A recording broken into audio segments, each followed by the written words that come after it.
After a day off, the 1-2 Mets began their three-game series with the 3-1 Marlins at Lone Depot Park, aka Citi Field South. Lefty David Peterson took the mound for the Mets, going up against the Marlins' Cal Quantrill. Both pitchers were making their season's debut. The Mets had a big lineup change for this game, with Francisco Lindor sitting out the game after returning to the team following the birth of his son, Koa. So congrats to Francisco, Katia, and the Lindor family. With that being said, Starling Marte got the start at DH and led off today. Acuna also got the start at shortstop and batted 8th in place of Lindor. So Marte didn't immediately award Mendoza for the starting nod by striking out to start off the game. Soto followed that with a base hit to right, but after Alonso popped out to second and Nimmo grounded out to second, the Mets were scoreless in the first inning. The Marlins struck first in the first inning after Xavier Edwards led off the game striking out as well. Otto Lopez hit a no-doubter to right field to give the Marlins an early lead 1-0.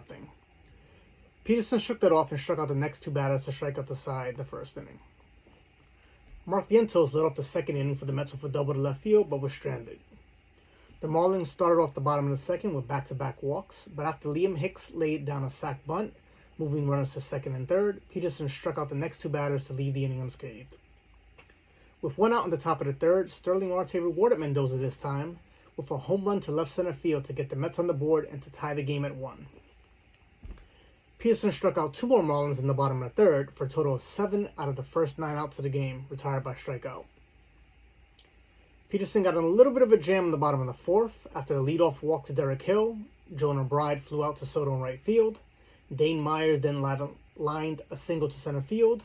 However, Peterson buckled down and managed to get Liam Hicks to hit a ground ball to Alonso, who started a 3-6-3 double play to get out of the inning.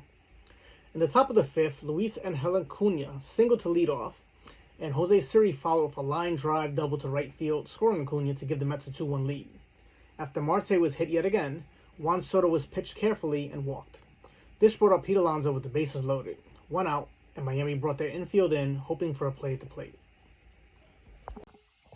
I want to go over this pitch sequence to Pete Alonso on this at-bat. And I want to specifically focus on his plate discipline. So the first pitch started out this at-bat with a cutter down and away. It's taken for ball 1. This is typically a pitch that Pete would swing at and chase. It's a pitch that we would yell at him through the TV. We would boo him in the stands. It's not a pitch we want him swinging at. He laid off this pitch. Again, he's been laying off these pitches in spring training. It's great to see him do this in the regular season. The next pitch, Quantrill made a pitcher's pitch, bottom half of the zone. It's a strike. This is not really something that Pete should have swung at, especially up 1-0. It's likely he could have hit into a double play or a ground ball forced at home. Next pitch, sinker, a little bit lower, just missed the zone, ball 2. So now Pete's ahead 2-1. Next pitch again, cutter, bottom half of the zone. This is the easier one to lay off. Again, the book on Pete is that he's going to chase. So the pitchers are going to try to see if Pete will expand his zone and chase these pitches. Did a good job laying off. He put himself in a hitter's count, 3-1. Next pitch may have possibly been a ball. It's a fastball, high outside corner. I think it was off the plate, but it was elevated. As a hitter, you want the pitcher to get the ball elevated for you. It does have to work. You want to put the ball in play. You want to put it in the air. Worst case scenario in the situation, you get a sac fly, run scores. Best case scenario, you drive the ball in the gap or possibly out of the park. Next pitch, we have a 3-2 sinker that Pete fouled off. It's a pretty nasty pitch.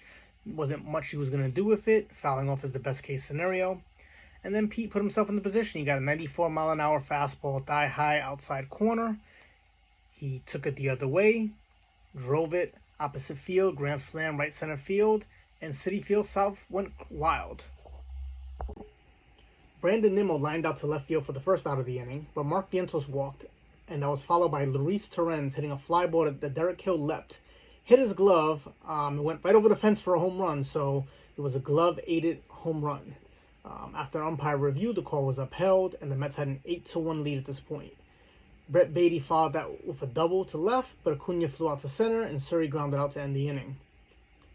In the bottom of the fifth, Peterson started out by striking out the leadoff batter again for his 8th strikeout of the game.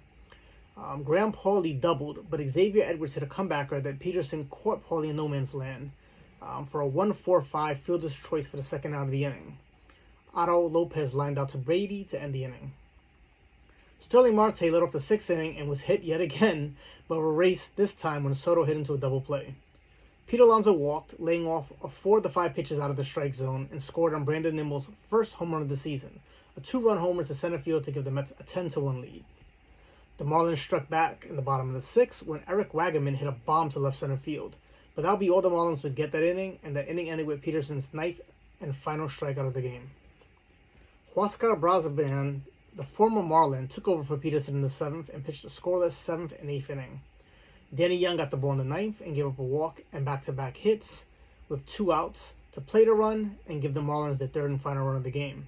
The final score of this game was Mets 10, Marlins 3. The Mets improved to 2-2 on the season, and the Marlins fell to 3-2.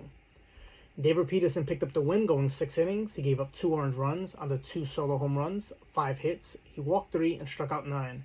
While Peterson pitched well, he allowed 8 base runners to reach between those hits and walks, and was very fortunate the home runs he gave up were solo home runs. This Marlins team is a bit young and inexperienced, and he was able to navigate the lineup, but he'll need to be a little bit sharper against the better teams going forward and not give up so many free passes.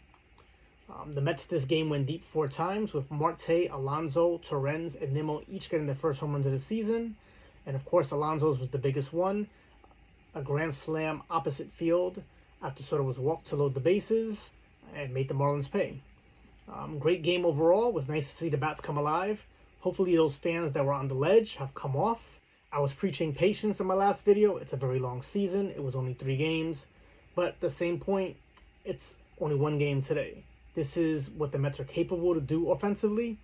To think we even didn't have Francisco Lindor in the lineup today, and the Mets lineup was just clicking on all cylinders offensively. I'm sure we'll see Frankie in Game 2 of the series. We have Corey Senga going on the mound, making his first start of the season, going up against Sandy Alcantara. I'll be back to recap that game, but till then, let's go Mets.